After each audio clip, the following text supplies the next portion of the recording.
Akala ko amoy social. Amoy pinagpawisang patis pala. Grabe, hindi ko alam kung saan ako magtatago ngayon. Sobrang fresh pa nito. Kanina lang nangyari sa isang high-end coffee shop sa BGC. Birthday ng longtime crush ko at inimbitahan niya ako sa isang intimate coffee date. Siyempre gusto ko siyang ma-impress. Todo outfit ako. Nakadress na medyo maiksi, naka-high heels, at todo ayos ng buhok. Pero ang pinaka-pinaghandaan ko, yung amoy ko. May napanood kasi akong hack sa TikTok. Sabi doon, para daw tumagal ang pabango at hindi mangamoy pawis kahit mainit, maghalo daw ng konting fish sauce sa lotion. Magiging musky at natural daw ang scent. At dahil ayokong mapahiya, sinunod ko. Naghalo ako ng konting-konti lang naman na fish sauce sa lotion ko. Tapos ipinahid ko sa buong katawan ko, lalo na sa mga parte na madaling pagpawisan. Noong una, okay pa. Amoy vanilla pa rin dahil matapang yung lotion. Kaya kampante ako. Pagdating ko sa coffee shop, malamig naman dahil sa aircon. Maayos ang usapan namin. Kinikilig pa nga ako habang kausap siya. Pero habang tumatagal at habang umiinit ang pakiramdam ko dahil sa kaba, doon na nagsimula ang problema.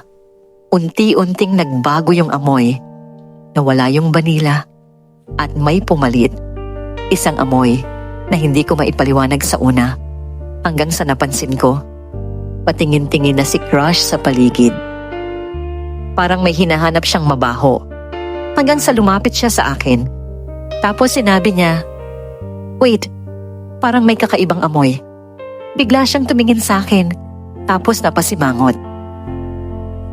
Grabe, bakit parang amoy bulok na isda yung paligid mo? Parang tumigil yung mundo ko. Hindi lang siya ang nakapansin. Pati yung ibang table, napapatingin na. Hanggang sa lumapit pa yung manager. "Ma'am, excuse me po. May nagrereklamo po kasi na customers. Parang may amoy po na hindi maganda galing sa area nyo." Gusto ko na lang maglaho. Sa sobrang hiya, napatayo ako agad. May natapon lang po," sabi ko. Pero habang naglalakad ako paalis, lalong lumalala yung amoy. Parang sinusundan ako ng kahihiyan. At rinig na rinig ko pa siya. Pambihira. Akala ko Diyosa, amoy palengke pala. Doon ko na-realize. Hindi lahat ng napapanood sa TikTok dapat sinusubukan. Lalo na kung may kinalaman sa mga pampalasa sa kusina. Minsan, mas okay na maging simple kesa maging amoy ulam sa maling pagkakataon.